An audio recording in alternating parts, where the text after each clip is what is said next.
Hello, future PA. This is Dave, the PA coach from GoToPASchool.com. Coming to you again today from my mobile classroom, my drive from work. The last video I did like this got such rave reviews, I decided to continue the trend. So we'll just call this the mobile classroom. Today I want to talk to you about something called the likability factor. You know, what do you mean by the likability factor, Dave? You ever met someone and you just like them? And you don't really know why you like them, but you're just kind of drawn to them, you're attracted to them for whatever reason? That's the likability factor. Some people have it, some people don't. Some people have to work on it, some people kind of have it naturally. Let me tell you a little story. Today, usually on Fridays, I go to the same place for lunch. You know, I'm kind of a creature of habit. So I'm in there today, and my favorite waitress, of course, I sit in her section because I like her. She's been so good to me when I go down. She takes extra care of me, pays extra attention, knows exactly what I want. I don't have to say a word. It's automatic. So today she tells me a story that she drops her car off across the street from where the restaurant is to have it serviced. So she was going to walk across the street, you know, it's literally right across the street, and come to work. First thing she did was she left her uniform or her apron in the car. So by the time she got back to the service department, they had put her car up on the lift. So she's like, okay, well, I'll just get an apron when I get to work. I'll borrow somebody else's apron. I'll put on a generic name tag, maybe write my name in, something like that, right? So she said, cool. So now she's attempting to cross the street.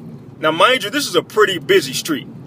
So she's attempting to cross the street, and she had the money in her pocket that she was going to pay for the service repair once her shift was over.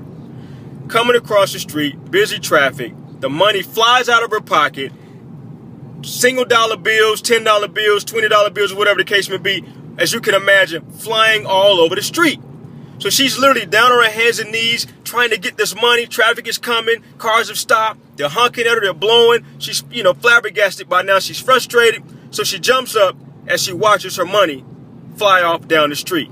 Now, mind you, this is the money she had prepared to pay for her service repair work after her shift.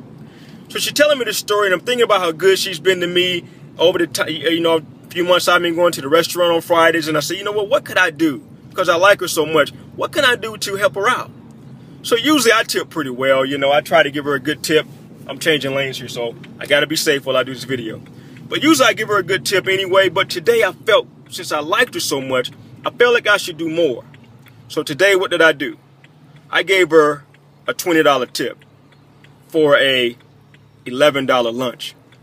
Now, the moral of that story is, when you have the likability factor and people like you, they tend to want to do things for you that they don't necessarily always do for others. So when I say that, I want to talk about you and your interview.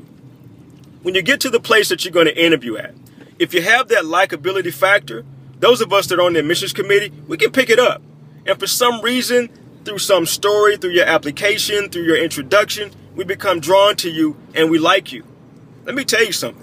That likability factor goes a long way in the interview process, a long way. So whatever you have to do, I want you to start noticing those people in which you just like for no reason. Think about what characteristics and what skills they have. Think about the young lady who was my waitress today who got that $20 tip for a, $10, $11 lunch because of her likability factor. And guess what else happens? I'm not the only one that flocks to her section every time I'm in that restaurant. There are several of us that wait to be seated by her in her section because she has the likability factor. I want you to work on that, study it, pay attention, because if you can go into your interview with that likability factor, it may make up for some weaknesses you may have. So practice it, pay attention, the likability factor. I have some interviews I did online, some mock interviews that I offer on my website, where I get to grill and interview 3 of my best students, by the way, who all got in PA school. If you'd like to take a listen to that and see how they have the likability factor as well, and it shines through in those interviews, you can find it at www.physicianassistantsschoolinterview.com. physicianassistantsschoolinterview.com. I think you may like what you hear in those interviews, and it just may help you. But pay attention, okay? And listen out for and practice and prepare yourself to have the likability factor. You may already have it, okay? But keep practicing it. It may help you get in PA school. Once again, this is Dave, your PA coach in the mobile classroom, wishing you well, and as always, helping you get into PA school. Take care till next time.